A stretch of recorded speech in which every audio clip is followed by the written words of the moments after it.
Good afternoon, everybody.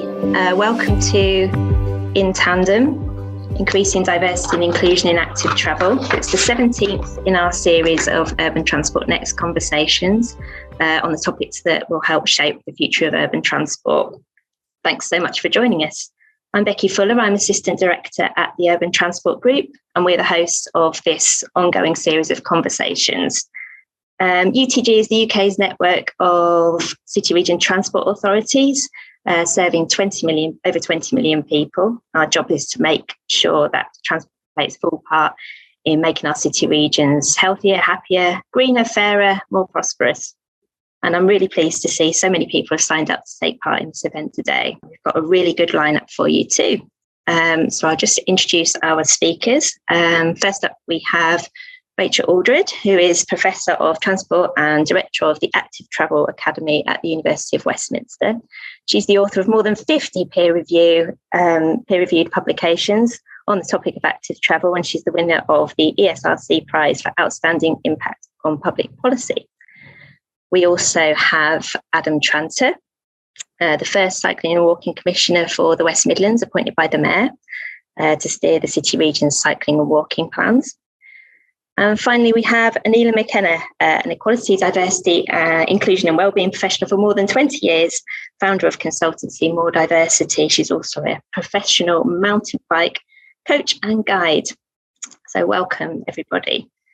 You can also be part of the conversation by submitting questions via the Q&A box on Zoom. Please only put questions in the Q&A box, not in the chat, because otherwise we'll lose them and we won't get to ask your questions.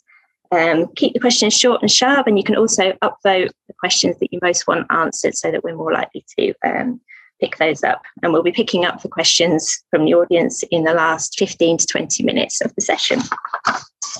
And of course, you can also tweet us at UTG_UK and use the hashtag UTGNext. Okay, so I can see attendees are still creeping up gradually, but we're short on time, so let's just get going and get to know our guests a little bit more. So Rachel, perhaps I could come to you first. How did you get into this line of work? What's your passion? What's drives you? First, I got interested in active travel when I was doing my PhD, and I spent a lot of time during my PhD, this is sort of mid-2000s, walking around an area of East London that is very severed by, big roads, but also rail lines, historic infrastructure like the canal. And I'm a sociologist by background, so I'm really interested in inequalities, power dynamics, and so on. And I just got fascinated by the way in which, some people's mobility through the area was completely at odds with the ability of other people's to get to the shops. There were horrible pedestrian underpasses and so on.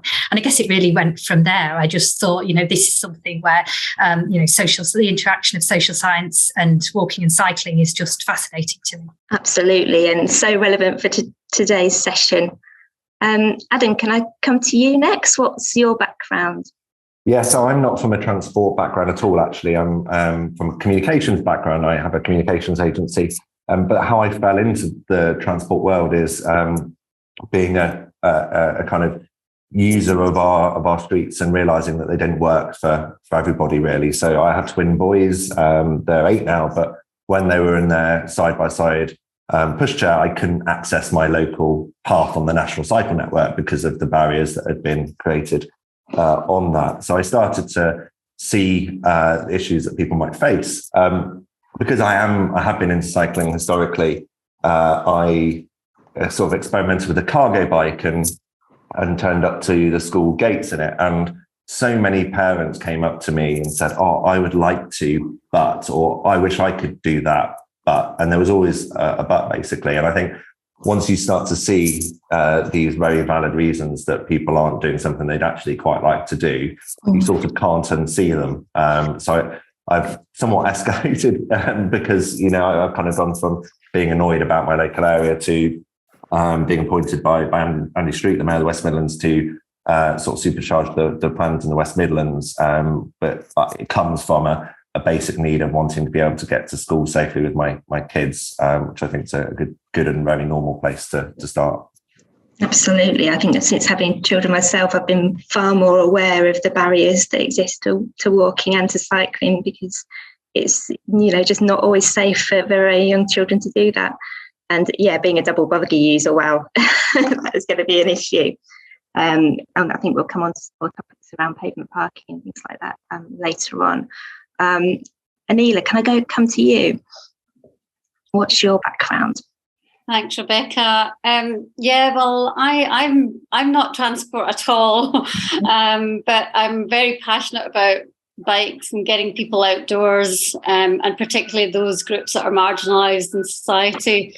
And I think it comes from my own experience, really. So I've worked in the public sector as an equality and diversity professional, but in 2020, what happened with Black Lives Matter and the impact of that on the cycling world and the outdoors specifically.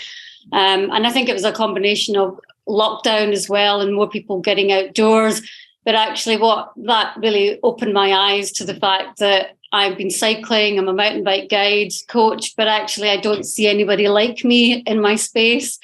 And whilst I've been doing a lot of work to campaign around gender equality, based on my own barriers and experience, I realised that we need to do more to get more people from ethnic minority backgrounds out into the outdoors, getting them to cycle, getting them to enjoy the experience, because we know that experience can be a positive one, has lots of long-term benefits, nationally, but also, personally for communities as well.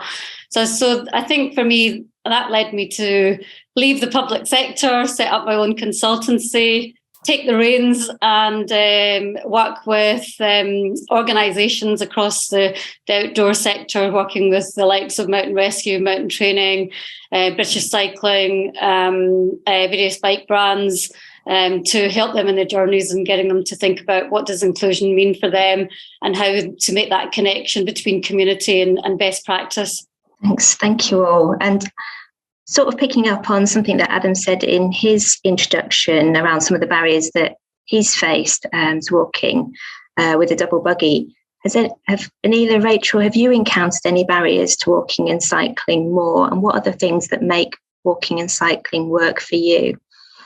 Yeah, I think for me, I didn't really get to ride a bicycle until I was in my 20s.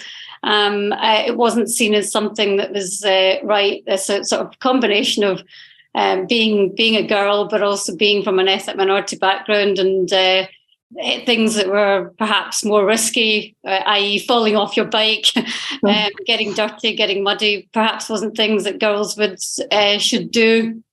And so for me, I think I had a bit of a fear of bikes, and it was only in my 20s that I got introduced to learn how to cycle. And I think for me, the main barrier was that fear around sort of technical elements of riding a bike. So yes, you can ride a bike and how to ride a bike, but then you take yourself further than your short journeys. How do you go in longer journeys? What if you get a puncture?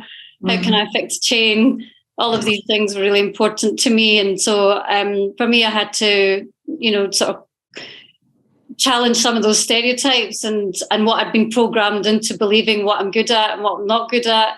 And looking at developing those skills for myself, going to classes, finding out how to think about the mechanics of the bike. And that gave me the confidence to be self-sufficient, to get out there. So I suppose it's almost like imposter syndrome, well, that's not for me because of my own lived experience. And I think from that point of view, I was able to do something about it to enable me to give me the confidence to get out and enjoy cycling.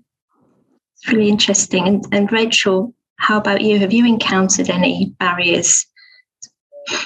Well, I was originally kind of one of the fearless few, I guess, in that I started cycling in London in the early 2000s when the cycling environment, it's still very far from perfect, but it was a lot more hostile then. And I remember I was living in Hackney, working in Southwark. And so I noticed that a couple of the guys at work cycled, and I asked them about it, and they told me that no, it'd be far too dangerous. I wouldn't want to do it. So I think I saw that as a challenge. And I did start doing it, and it was at times pretty hairy, but I was, in my mid-20s, and I guess thought I was immortal cycling around Old Street Roundabout and so on. And there were so few women cyclists then, we would kind of smile and wave at each other. It just felt kind of unusual to see people. And I think as I've got older, it's been, that kind of experience is kind of less, it gets less and less pleasant. And also actually having positively pleasant experiences of walking and cycling, really enjoying sociably cycling side by side, enjoying walking in green space, appreciating street trees, greenery and so on, that, not only can the environment be positive, can not be positively hostile, but it can actually be pleasurable and enjoyable and a really, really pleasant part of one's day. And unfortunately, very often it's not like that. But when it is like that, it can just, the benefits for well-being, obviously there's, substantial benefits in terms of physical activity, but the benefits for well-being when walking and cycling environments are pleasant and welcoming for everyone, I think are just so great. Yes. And let's set the scene a little bit more and think about where we are now in terms of cycling and walking and social inclusion. The government set a target for 50% of all journeys into towns and cities to be walked or cycled by 2030. Perhaps I could come to you, Adam, on this one. How close are we to that goal, and can we get there without paying more attention to inclusion and diversity? Yeah, so I want to say it's good news, and I think it probably is good news, but we are still far away from where we need to be. The good news is that we're not as far away as some people might think, but purely really down to the sheer numbers of people walking in the West Midlands especially. So our data team have worked on kind of using all the data sources that we have, also the various different travel surveys that we do on a regular basis, and also the government does, and ultimately come to the conclusion that walking and cycling are around 44% of trips in the West Midlands.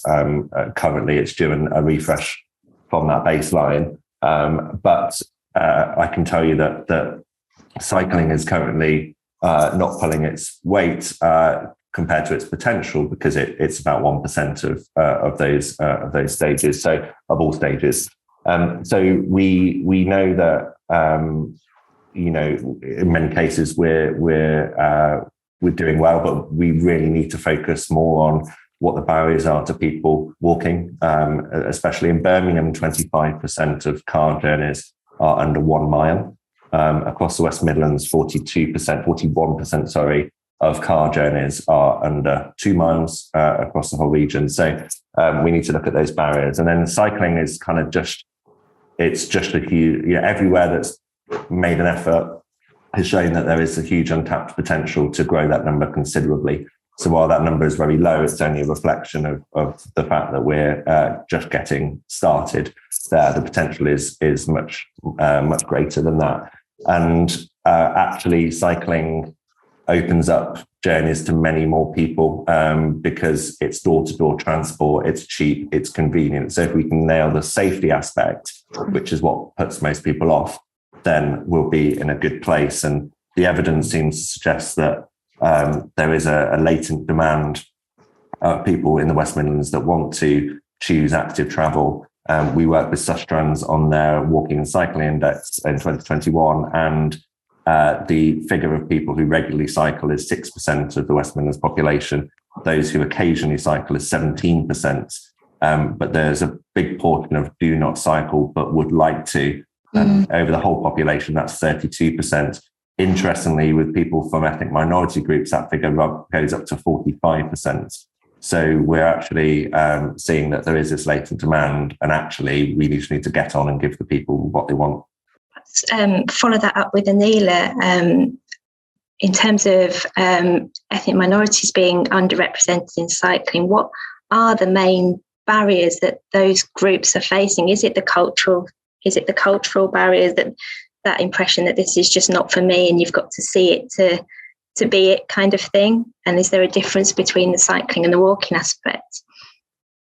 I think Adam said it really well there. Actually, the interest is more from people from ethnic minority backgrounds, and that's what the research is saying. So whilst there is that slow increase in cycling and walking, the desire is there. And I think what we're finding with ethnic minority communities is that, and I've spoken to many groups that were second generation coming to the UK perhaps were focused on the struggle of just surviving, being a migrant and coming to the country, but actually, thinking about education and wealth. But actually, there's more time to think about your own leisure time.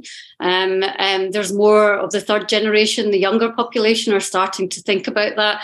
And when you start to break down the statistics of those that are walking, it's actually those that are under the age of 34 that are much more inclined to want to get out there and walk and cycle. So it's interesting when we think about the intersectionality there as well in terms of ethnic minorities. Maybe you might not see the older generation, but you might see some of the younger generation. I think one of the things to also say is, if we think about urban areas, the majority of people of ethnic minority backgrounds in the UK live in urban areas. 3%, I think it's 3% in urban areas, and those that access the countryside, because I do a lot of work with outdoor organisations, only 1% of visitors, actually are access the national parks. 1% of people from ethnic minority backgrounds, but also 1.9% of Black people live in the countryside, and 2.6% of Asian people live in the countryside. So there's real potential in terms of active travel and using the bike in the cities, and then having the infrastructure in cities to be able to encourage communities to get out there. But I think what we need to think about is, how do we make that connection to, right, we've got the interest, but how do we get people engaged? How do we let people see that actually this is something for you? And whilst there are barriers that are faced by the communities themselves, it's also about the organisations to think about how they can actively engage with grassroots groups to encourage them to get out there and recognise the benefits of what cycling and walking can bring. Yes.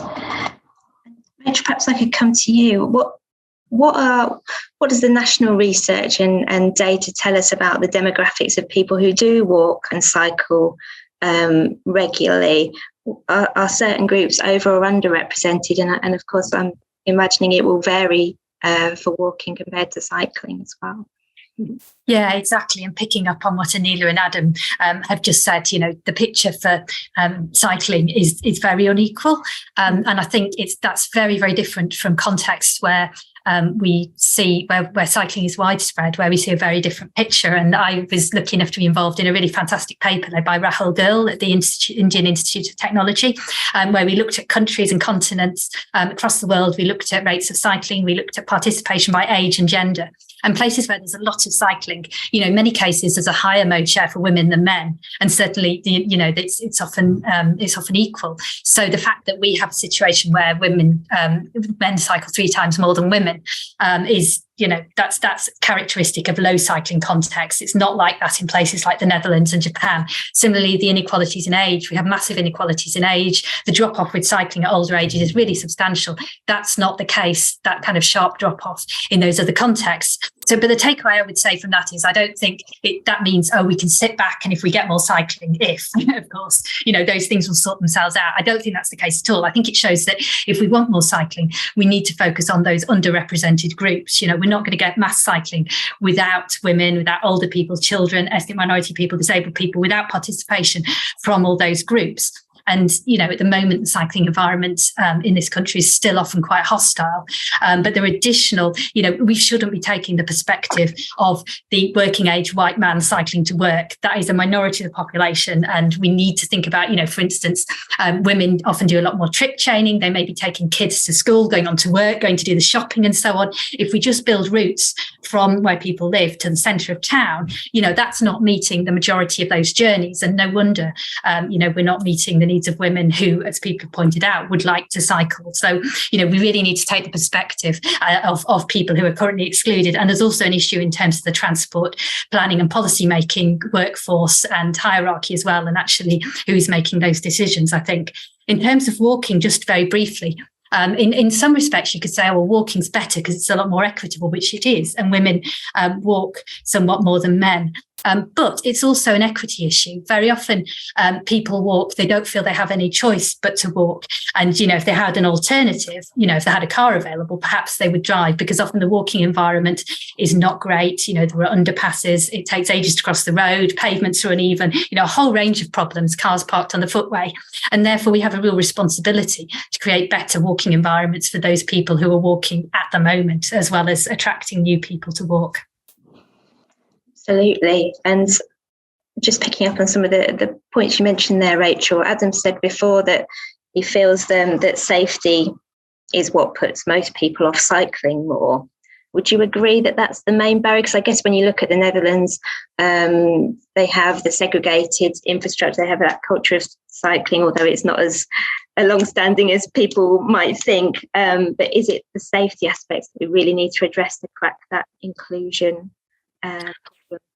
I would say providing, safe, protected infrastructure for cycling is an absolute prerequisite, but it's not the only thing that we need to address. Safety is also in terms of social safety. It's social, it's, for instance, building cycle routes through deserted housing estates will not be perceived as safe for many people, particularly after dark, particularly women.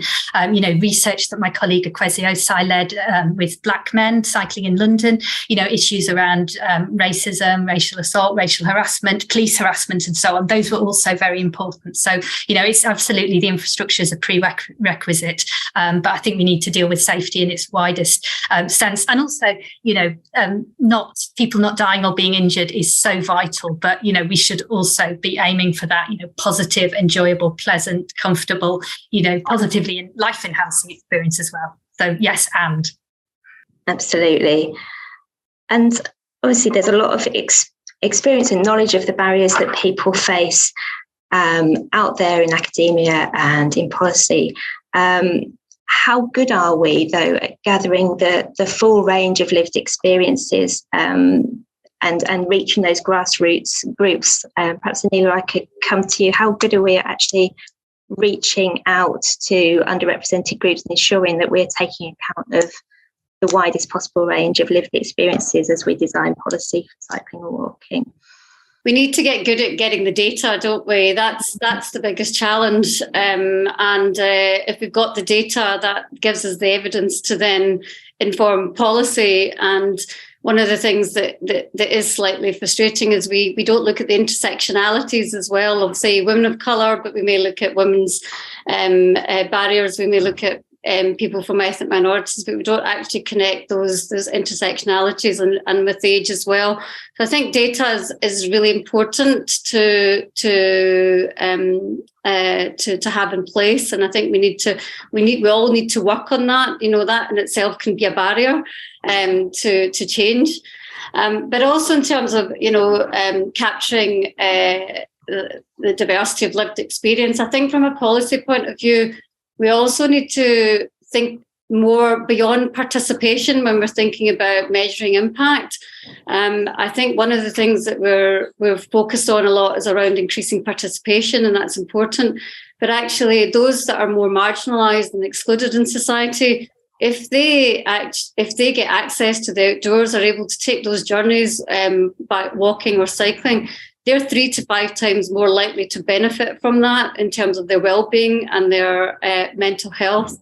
And given that these groups are most vulnerable in society and experience discrimination, then there's a real business case here. There's a real moral case and social case for us to be able to focus on this and to be able to capture that data, to be able to capture actually how happy does it make you feel to ride your bike to work?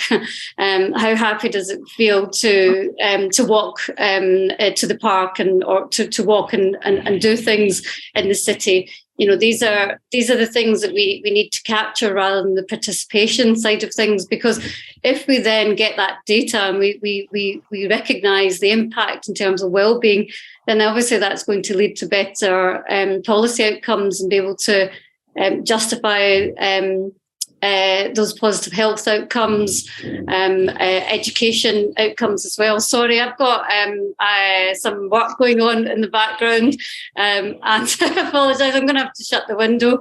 But I think we need to think about those measures and impact and how we can actually capture data, because if we don't do that, then I think it's just going to. It's like that point about 50% of all journeys. When you asked that question, and made me think about, well, who do you mean by those 50%? You know, that's a number, but actually, could that be what Rachel's saying? You know, if it's like, let's take it into the cycling world, is that then predominantly male, white, able-bodied, heterosexual? Or actually, how much are we actually breaking that down to say, well, how representative of that is of the UK population, and being able to ensure that we're capturing that data. I'm going to stop there and shut my window and pass over to you, Rebecca. It might be distracting for you, Aneela, but we can't hear it at all at this time, so don't worry.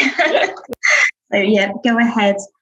I think Aneela's touched a little bit on the opportunity and the benefits of making walking and cycling more inclusive and understanding the data a little bit. Before we move on to that, I wondered how much all of this knowledge that we do have, and having the data and the lived experiences is one thing, but how much is that taken into account? How much are the barriers to walking and cycling understood and taken up in policy and practice? For example, we know that pavement parking prevents many disabled people with double buggies, people with normal buggies from walking and wheeling safely around their neighbourhoods, and yet we're still awaiting a response from the FT on the consultation on pavement parking that closed in November 2020. So there's lots of kind of warm words, I suppose, about making walking and cycling more accessible and overcoming barriers, but how much is it actually happening in practice?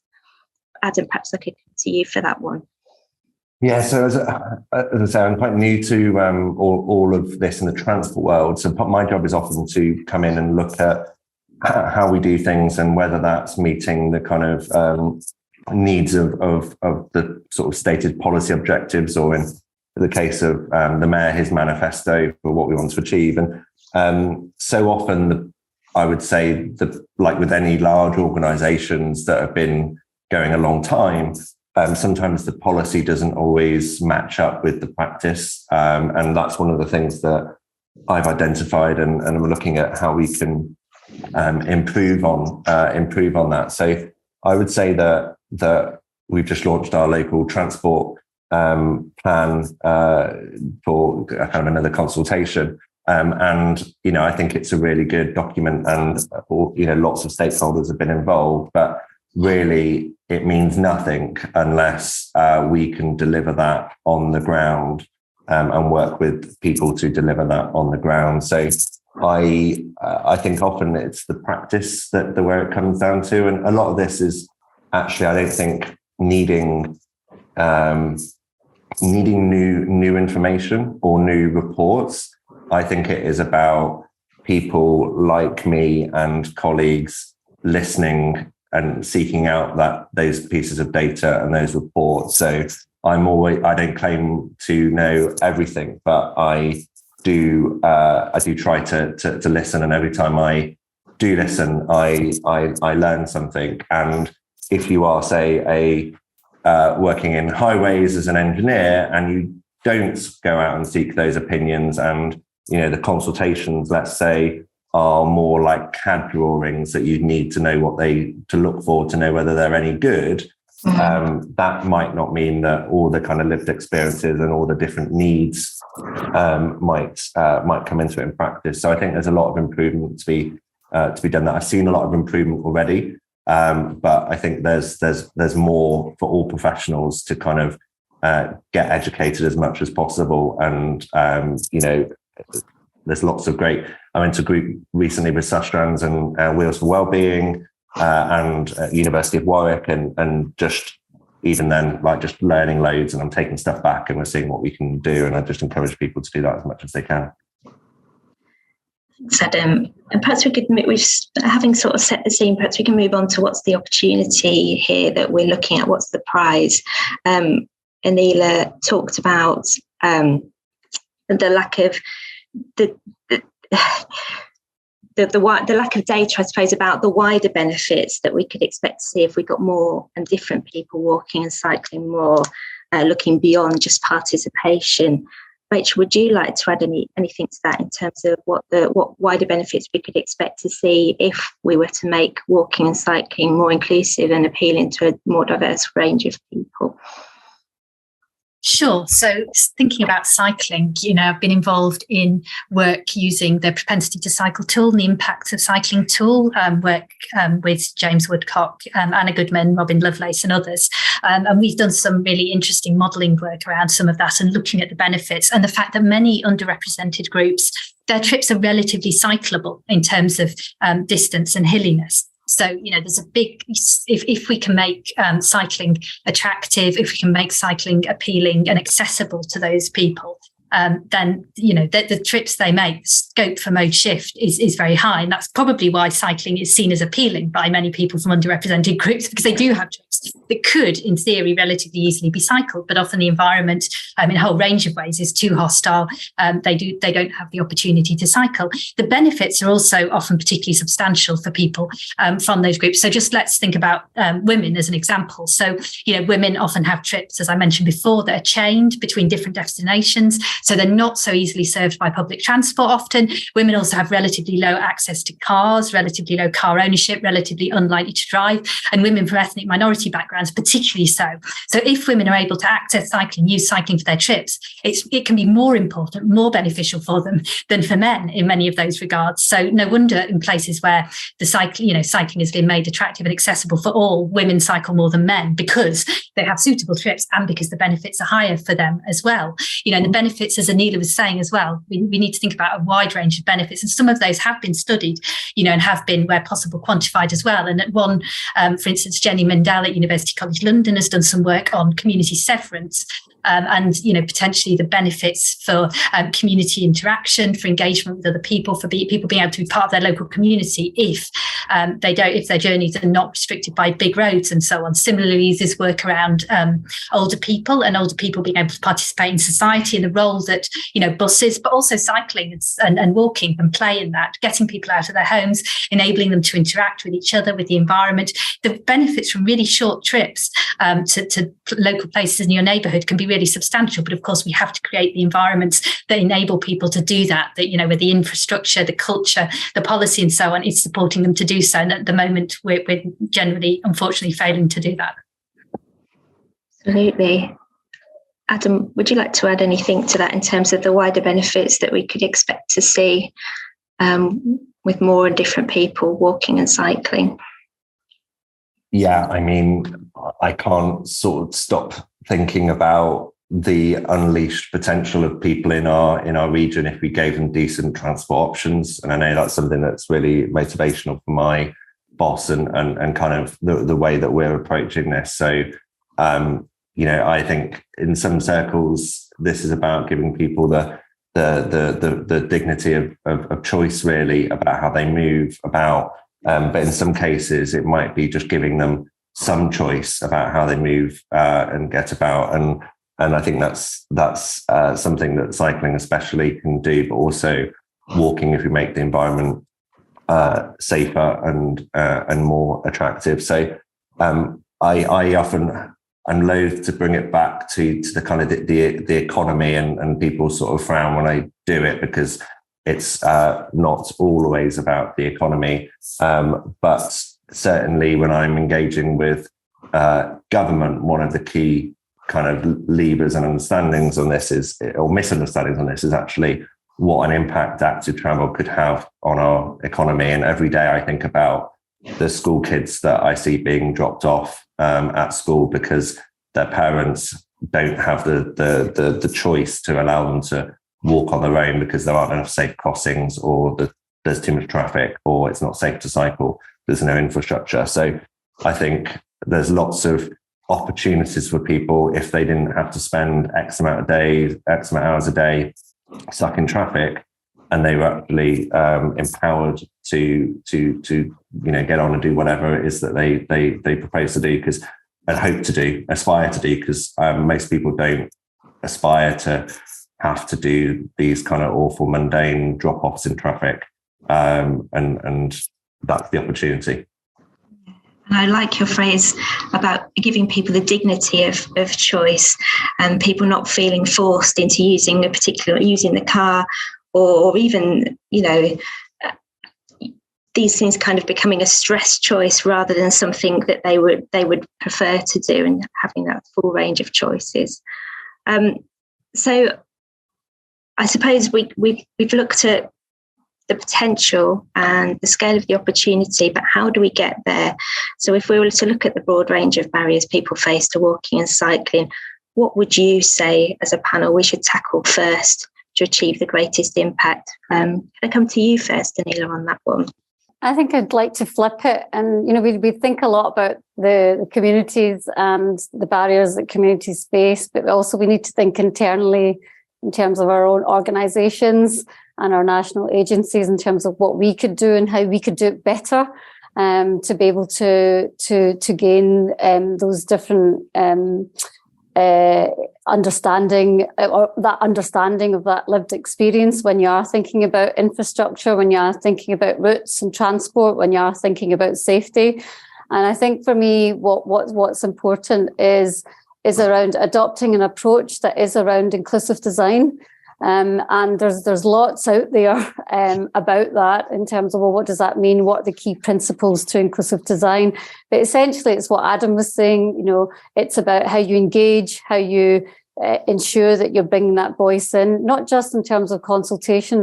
We can do consultation to death, can't we? But we need to think genuinely about how we can engage people, and that might mean how do we diversify the people that are on the decision-making groups, and thinking about how can we have that alternative voice. I was doing some work for a national cycling organisation recently, and we were talking about one of the women was talking about the fact that she did want to bring her inclusion contributions into that meeting. It was a kind of partnership group meeting of different agencies, and she was the only woman on at the meeting, and so for her, she didn't feel as confident to be able to bring that inclusion piece in there. So we need to have those representatives at the table to be able to have that voice.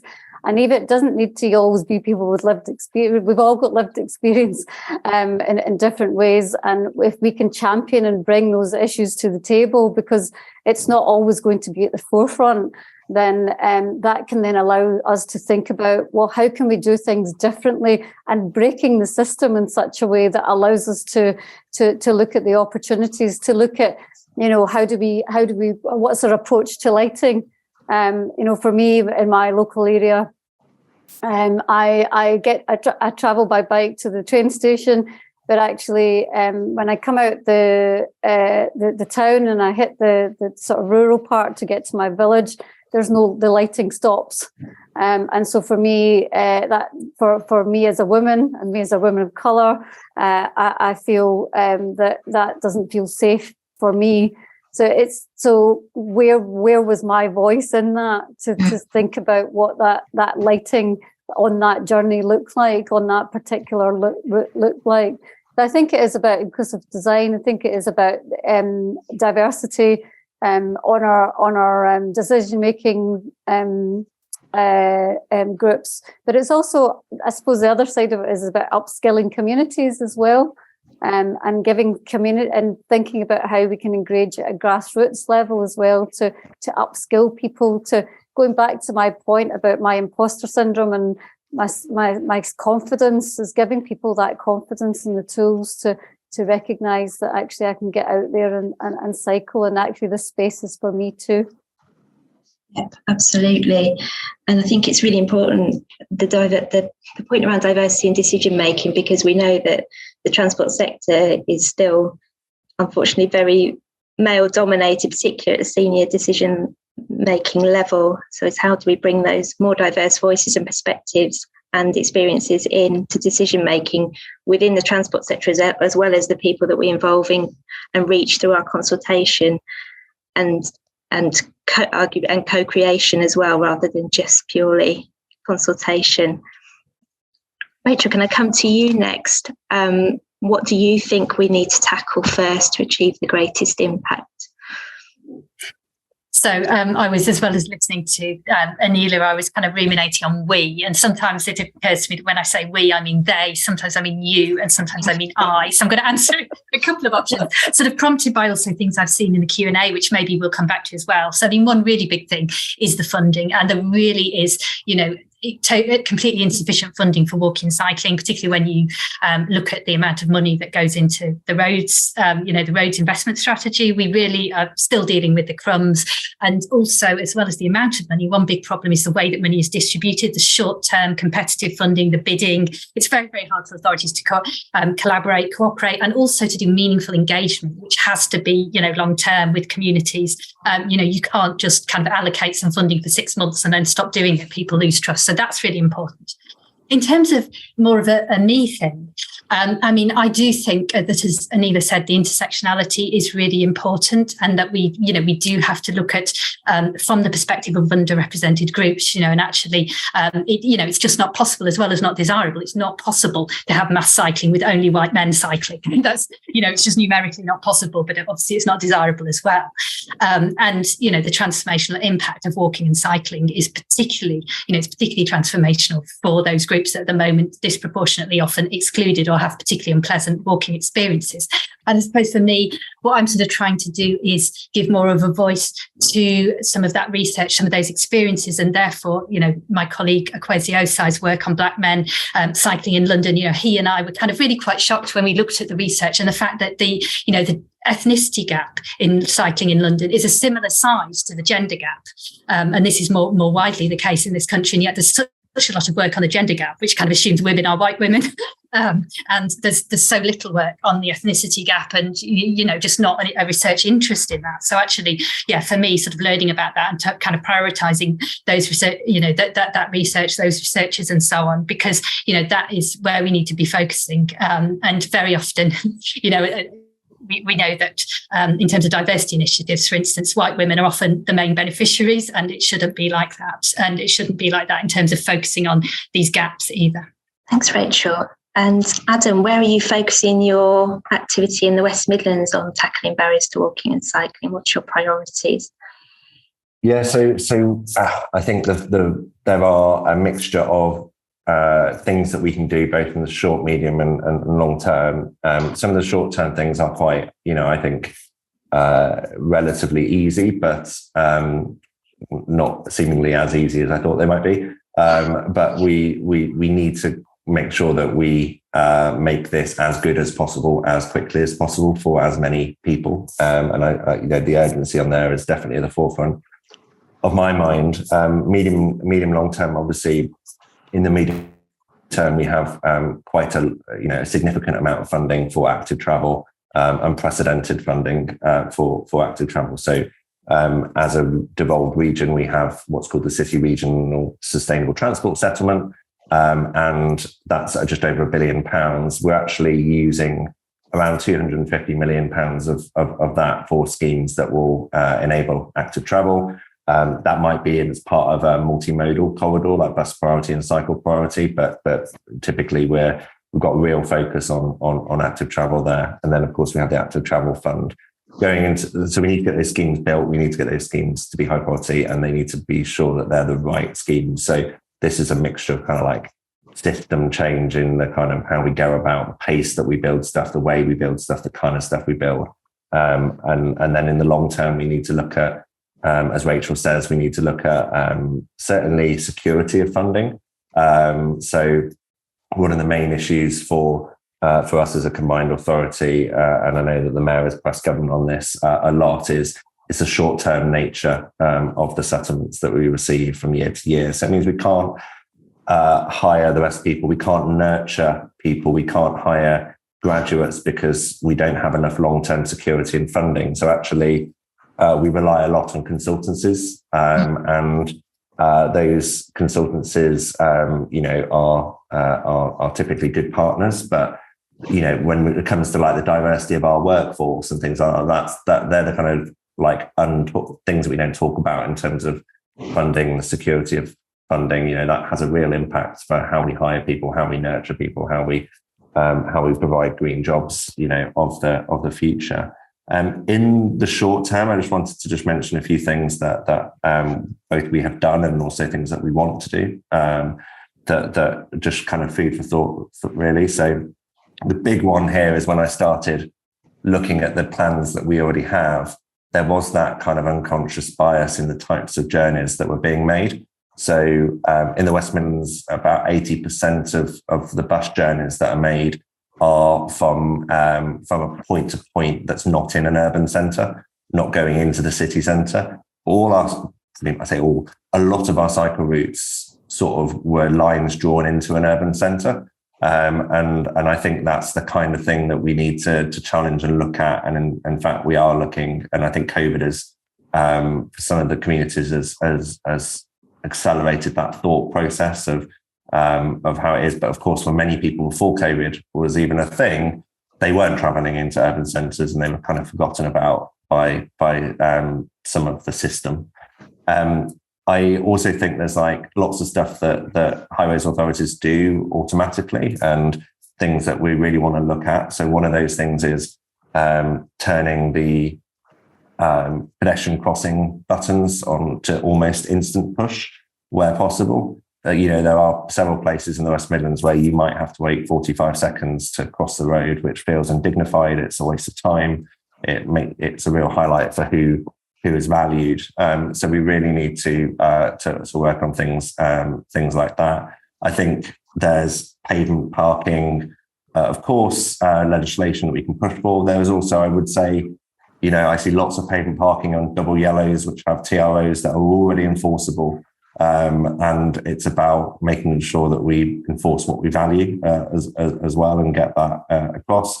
I think, one tiny thing just that comes in, it's kind of so niche but it highlights what we're up against in terms of changing the system, I guess, is local councils get a highways maintenance block as part of the City Region Sustainable Transport Settlement now. And the DFT produce a breakdown, a formula to produce that. And it calculates how many kilometres of roads, how many cycleways and how many pavements you have. Of course, because they don't have data for pavements or cycleways, it just says 0. So highways authorities believe that the funding for the highways maintenance is only for the roads because that's all that's on the form. One thing we could do instantly is change that. And I know the DFT are working on it, but we could also grit pavements first, for example, which would help groups that don't own cars and women who often are more likely to be walking short journeys. Some people are kind of also most of the time going on, but forcibly locked in their house because the pavements aren't written outside. That cannot be right. And there's things that we can do right now with a bit of will. Thank you, Adam. I'm just going to move to audience questions because we've got 10 minutes left and I want to try and get through a few of these.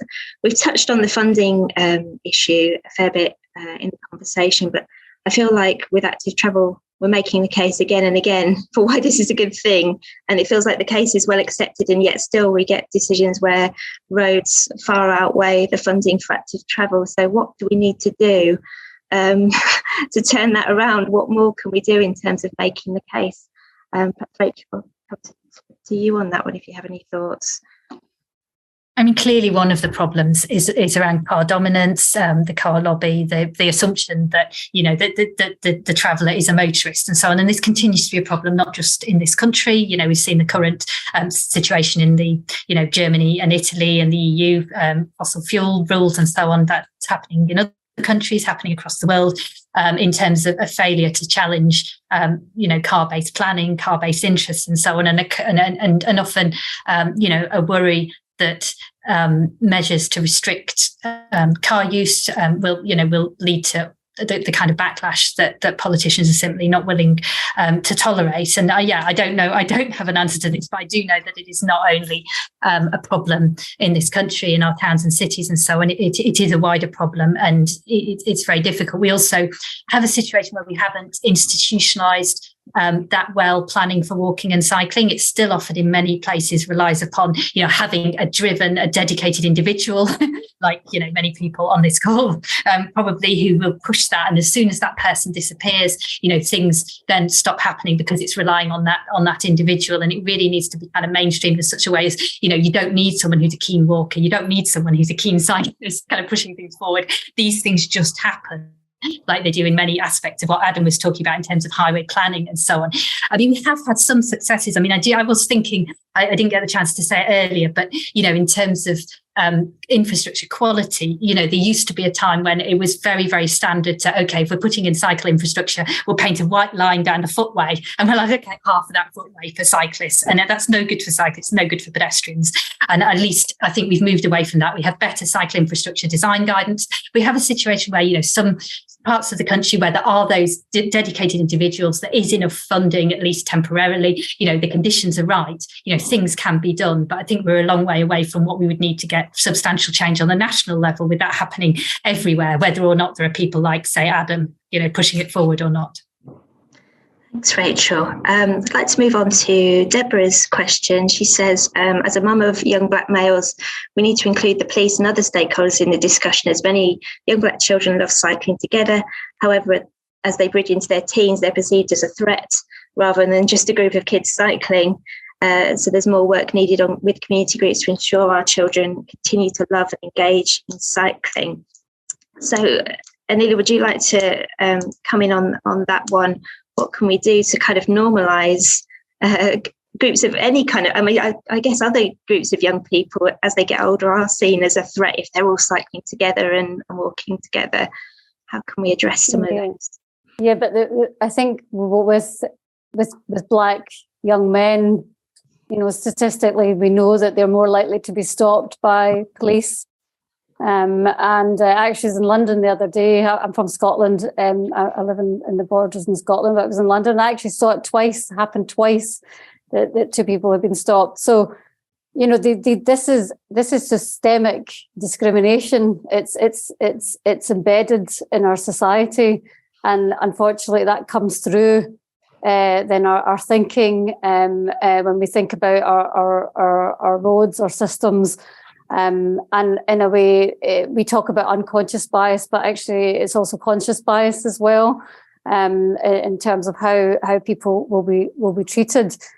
So yes, how can we normalise it? I mean, there's a great project in Shawlands, which is an area in Glasgow, which is there's more than 50% of people from an ethnic minority background. And they've set up a Shawlands bike bus, which is I don't know whether that's something that's happened across the country. It's a template, but it's just a great way to get kids involved in cycling to school, and actually a way to protect people, to keep them together, so you're not in isolation. So that fear of that you will get stopped, or that fear that you will be treated badly because of the colour of your skin, or because you're a girl. It's a way of actually bringing communities and mobilising them to come together to actually have that safe environment to allow you to cycle to school together. So at a young age, you're already starting to learn that actually this is a good thing. And recognising that taking those journeys by bike actually can be something that I can take through my life as I get older. So it is about creating those safe spaces. Sadly, it's racism exists. We all have to take our role in challenging that and challenging the systems. But at the same time, we've got to find ways in which we can help mobilise people to get on bikes, to be able to get out there, and that might mean investing in creating some safe spaces for communities to be able to achieve that, and that obviously relies on funding, and it relies on government priorities to be able to access that funding for those communities. So. It's got to happen at a national level. But it's in terms of that systemic change. But it's also about empowering communities to give them the tools to be able to get out there. Absolutely, and as Adam was saying earlier, to create safe spaces for cycling, we need that long-term funding so that we can do the longer-term engagement with communities rather than just popping in and out and breaking the trust every time. And the top-rated question here is one specifically for you, Adam, actually. Is adapted cycle parking, longer and wider cycle racks, so I suppose to accommodate things like cargo bikes or more accessible models of bicycles, something that TFWM is willing to consider incorporating into future designs for infrastructure? I suppose for the width of cycle lanes as well, it's an issue. Yeah, absolutely. Yes, is the answer. We have already made some progress on this with the opening of Coventry, the new Coventry station. The new Coventry station has secure bike parking, and it has specific spaces available for adapted cycles that are obviously, more spacious and kind of suit the different needs. So we're just at the start of this journey, but absolutely, I think on cycle lanes, it's a really interesting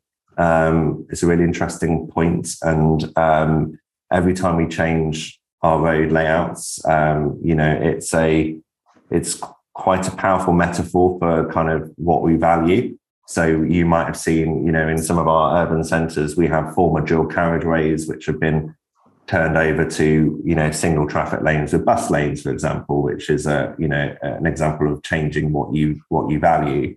There's always kind of engineering issues and problems with creating these schemes that kind of play on that constrained space.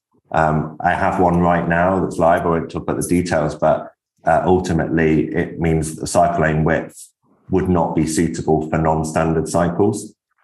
I won't accept that, and I think there's a view that something is better than nothing, and I just don't agree.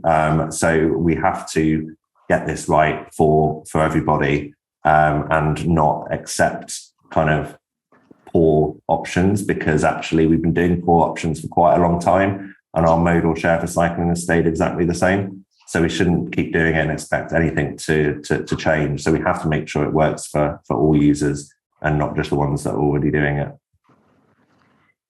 Absolutely. Well, I can see we are rapidly running out of time. We've got 2 minutes left.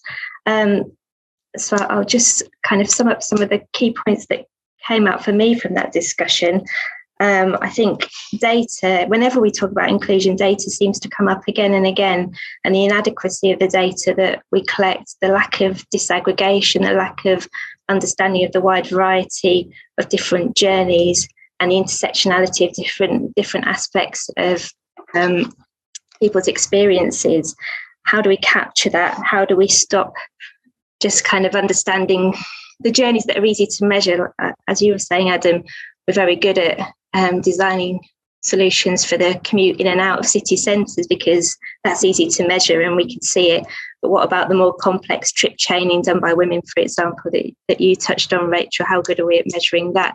And if we were better at measuring that, how would we design transport differently, including cycling and walking infrastructure to facilitate those journeys? And again, and also, I guess, a key point that came through for me was the issue around diversity of perspectives, not just within the transport sector itself, but also in those we consult. And how can we do more than consult? We should be co-creating to ensure those solutions meet the needs of the communities that we're serving. And it all comes back to funding. We can't do that in-depth consultation and co-creation without long-term funding certainty and a move away from that short-term competitive model that we've become stuck in an endless cycle of. So that's some of the things that popped out for me, but such a fascinating conversation. Thank you, audience, for your questions. Thank you to our speakers, Rachel, Aneela, Adam. Really appreciate your time this afternoon. We'll be hosting another Urban Transport Next event very soon, so keep an eye out for that. In the meantime, thanks again to our wonderful panel and to everyone who took part in the conversation. Thank you and goodbye.